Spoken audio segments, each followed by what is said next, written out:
friends, welcome back to my channel and welcome to 2020. So this is going to be a weekend reading vlog because I did not film very much at all when I was in the Dominican. That's where I was for the past week and a half, and I had so much fun. I'm so happy to be home, but going out and exploring the world, going out of the country for the first time, going to a beach when it's 40 degrees back home. It was so fun, so relaxing. I got a lot of books read, but because I was out of the country, I couldn't use my international service and stuff. I didn't want to pay the fee for international service, so I had to rely on Wi-Fi, and there wasn't a lot of consistent and reliable Wi-Fi around the resort. So my phone pretty much stayed in the room most of the time just so I didn't have to worry about it and everything, and I could live in the moment. So that is why I didn't do very much vlogging while I was there. I'll go ahead and put in some of the clips from what I did record when I was there. Like I said, it's not very much. There's a clip, I think, of our Christmas Eve dinner, walking through the Christmas lights and then listening to the Dominican Republic band, and I don't know what, if it's a specific popular band or if it's just that resort's kind of band on hold or who they were, but they were just playing Christmas songs and stuff, and we had a buffet. And then when I was there, I had a lot of food that I've never really experienced before. I had Indian food for the first time, I had Dominican food for the first time, I had French food for the first time. It was a lot of fun trying new things and just experiencing being out of the country, like I said. So the clips I'm going to put in are from Christmas Eve, and then I did get a clip of me reading out by the pool, but that's really all I got all week, as sad as that sounds. So here they are.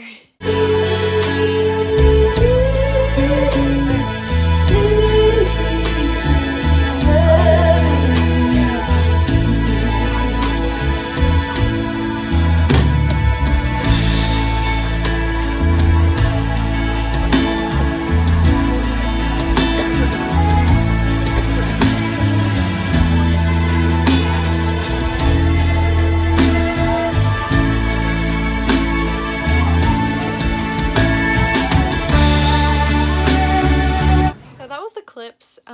So today's / this weekend's vlog is going to be starting from today, which is Thursday the 2nd, I believe, and then it'll go till probably Saturday or Sunday, depending upon when I feel like I can upload.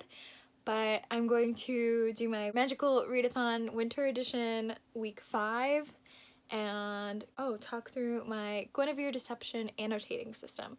So yeah, so let's just jump into week 5. So the first prompt, or the first question, is there's a holiday coming up and everyone's going home, but you decide to stay back and you're hanging out with Neville. So what do you guys do together? Do you A, dance Two Weird Sisters, B, play a game of gobstones, or C, sneak in a butterbeer?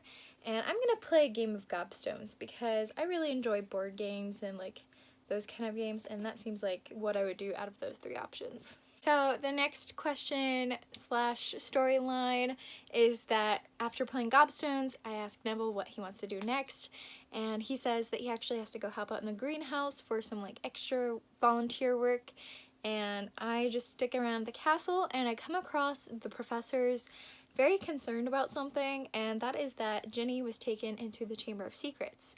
So Ron and Hermione are gone, I'm here alone, and it's now asking what happened to me in the previous chapters. Did I follow the spiders? No, I did not. I did not meet Fox. I didn't even know that was an option, but I wish I had. That's cool. And then the third option was Dobby sent a bludger after me, which did happen, so we'll click that one. So the next question, I already feel bad about reading it, but I called for Dobby's help, and it's asking in the very first chapter, did I tell him that I would not go, or did I falsely say that I wouldn't go? So yes, I made a false promise to Dobby. So Dobby's a little hesitant because I did falsely promise to him that I wouldn't attend Hogwarts. So I actually received a prompt, and it's to read a book that I falsely promised myself that I would read, or someone else that I would read, and I have not done so yet. and now I gotta think of one to do. So I'll probably regret this just because it is a bigger book, but for this prompt I'm going to do House of Salt and Sorrows by Aaron A. Craig. I'm choosing this book because during the month of October I said I would definitely 100% be reading this. Never did. It was like one of my most anticipated releases. I was so excited about it, and then I just never picked it up, so I'm going to use this as the book to cover that prompt. Okay, so Dobby finally agrees to help me, but he's not able to tell me where the Chamber of Secrets is just based on his orders from the Malfoys, but he is able to take me to the Chamber of Secrets. So I arrive at the Chamber of Secrets, and my first decision is, should I go right or should I go left? And I'm typically a right person, but I'm feeling left for some reason today. Okay, so when I go left, I run into a chimera, and its riddle is, a rooster flies up to the top of the roof with the wind blowing from the south when it lays an egg. On which side of the roof will the egg roll? Tell me this, left or right. And the options are left, right, or neither. And I'm gonna go with neither because roosters are male, so I don't think they can lay eggs. Okay, so the next question is, who are you in the chamber with? And the options are Dobby, a rooster, or by myself. I don't think Dobby followed me in, so I'm just gonna go with by myself. Okay, so the basilisk is trying to attack me, and I throw something at it and then realize I have my wand, so I cast a spell, and I only remember one spell, and the reading prompt is to read a book that's shorter than the one you finished before. So my most recent read was this, The Raven and Other Tales by Edgar Allan Poe, and it is 159 pages long, so now I need to find a book that is shorter than 159 pages, so I'm just gonna skim through my graphic novels real quick and find one. Okay, so I went through all of my graphic novels and I found The Tea Dragon Society. It's only 60 pages, should be super easy to read, and I've actually wanted to read this for quite some time, so that works great. Okay, so I did Reducio as the spell, which is why the book had to be smaller than the previous one, and it was to shrink the basilisk, so I hit it directly in the heart and it shrinks down to the size of a snake and slithers away, and then I stab the Tom Riddle's diary with the fang and win! Yay! So we saved Ginny, and those are the two prompts for this week, so I will try to keep you guys updated, but I'm going to be reading these two, but most importantly this week I want to read The Guinevere Deception by Kiersten White because my Half-Blood book club is on Sunday, so I need to read this by Sunday. But I did want to take you through my annotation system really quickly. So anything that's a pink little post-it is I love whatever happened. If it's a purple post-it, it's something that made me laugh. If it's blue, it's something that made me sad.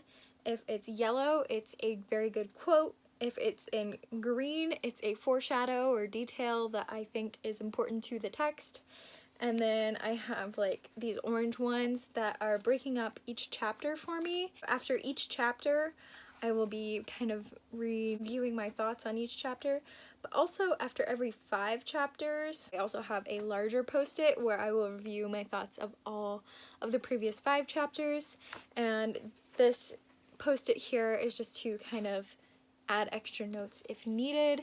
And that is my annotation system for The Guinevere Deception. I'm gonna see how it goes. This is my very first time ever annotating a book, so I'm super excited about it, but I'm also really nervous, so I will keep you updated throughout the weekend. Hi friends, it is now Saturday the 4th, I believe, and I've been consistently reading The Guinevere Deception by Kiersten White throughout today. This is my first read of 2020 and the very first book I've ever annotated in my life, so I might do a separate video just on my annotations and thoughts on The Guinevere Deception. But if you don't know, this book is actually the book pick for the Half-Blood book club this month. I'm really enjoying the book so far. It's taking quite a few turns that I was not expecting, but am really impressed with. And so far, it's at a 4.5 star. I still have about 80 pages to go, but like I said, I am enjoying it a lot. I didn't get to update yesterday. Yesterday I did go to the library. I picked up the Ouran High School Host Club volumes 9, 11, and 12. Number 10 is on hold and it actually just came in today, so I'll have to go pick it up sometime this week. But also when I'm at the library, I'm intending to sign up for the adult reading challenge, where the more books you read, you can win prizes, which is super exciting because I'm planning to read a bunch of books. But like I said, I did pick up these books, so I am planning to pick up volume 9 pretty soon. And there's only 18 volumes in this series, I believe, so we're about halfway through now. So that's pretty exciting. And then also today, if I finish the Guinevere Deception, I am picking up The House of Salt and Sorrows by Aaron A. Craig. I did read a little bit of this yesterday. I'm on page 12 now, and it starts off in a pretty somber mood, so I was just getting really sleepy yesterday for some reason, so every time I picked it up I was just nodding off but I do plan to try to pick up some of this tonight after I finish the Guinevere Deception. Then the last book I plan to pick up at least a little bit of is The Crown of Feathers by Nikki Palpretto, because I am participating in the Crown of Feathers read-along, which is taking place from January 1st to January 31st. And we're supposed to read 9 chapters a week, but I am very behind because I haven't even started yet, and I'm supposed to host a live chat on Twitter on January 12th, so I need to make sure I'm caught up at least by next Sunday. So I need to pick this up this weekend as well. What are the plans for today? It's pretty late at night, actually, so I need to go finish the Guinevere Deception, so I'm ready for the live show tomorrow and ready for bed because I'm tired, but it's almost dinner time, so yeah. But thank you guys for watching. I'll check in with you tomorrow. Hi friends, it is now Tuesday the 7th, I believe, and it's been a while since I've updated, aka 3 or 4 days. I did just want to wrap up last week and also announce the winners of my giveaway, so I'm just gonna go ahead and jump right on into that. So now that I have my fancy owl crate journal, I can wrap up last week a lot nicer than I was able to wrap up in the past, because I can break it down exactly what I read. So last Thursday, I read pages 1 through 4 of The Guinevere Deception. I read pages 5 through 11 of The Guinevere Deception and pages 1 through 10 on House of Salt and Sorrows. And then on Friday, and then on Saturday is where I really kicked it up because I had extra time. On Saturday, I read pages 12 to 337 of The Guinevere Deception, and then also page 11 to 53 of House and Salt and Sorrows. So in total, I read 388 pages last week. So if you didn't know, I finished The Guinevere Deception. It was the Half-Blood Book Club pick of the month for our live show. Our live show was on Sadie Joyful's channel at 4 p.m. Eastern Standard Time on Sunday, and basically my general thoughts of the book were that I really, really loved it. It gave a completely different take on King Arthur's story. There was some gender-bent details. There were plot twists I did not see coming at all, and it just makes me want to read more King Arthur retellings and just King Arthur lore in general, and I really enjoyed it and cannot wait to get the sequel. I didn't even know this was a series going into it, but it is the Camelot Rising series, and I cannot wait for it to continue. A few of the points that I didn't like were there was a little discrepancy in the magic system, so I would like more detail in that, and then just more detail in backstory overall. I felt like a lot of things weren't completely explained, but I'm sure that they'll be explained in further books or sequels, so I'm not too worried about it yet, but I would love a prequel or more backstory behind some of the things happening. But yes, overall 5 out of 5 stars, and this was a great first book to start off 2020. And then, as I stated, I did read some of House of Salt and Sorrows. I'm a little bit past page 53 now. I'm on page 92 because I read some yesterday, but I'm enjoying this. This is a 12 Dancing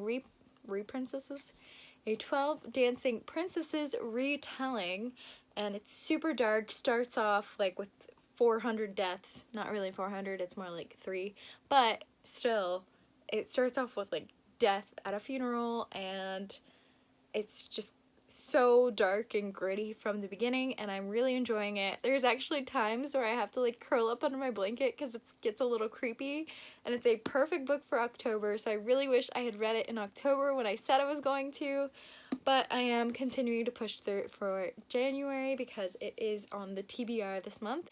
So that's all I've read really throughout the last week and a half, but I'm just gonna jump into what you guys all care about now, which is the giveaway winners. As a reminder, the first place winner will receive books of their choice up to $20 and a book pack of their choice, and I have a Twitter thread of all the different book packs.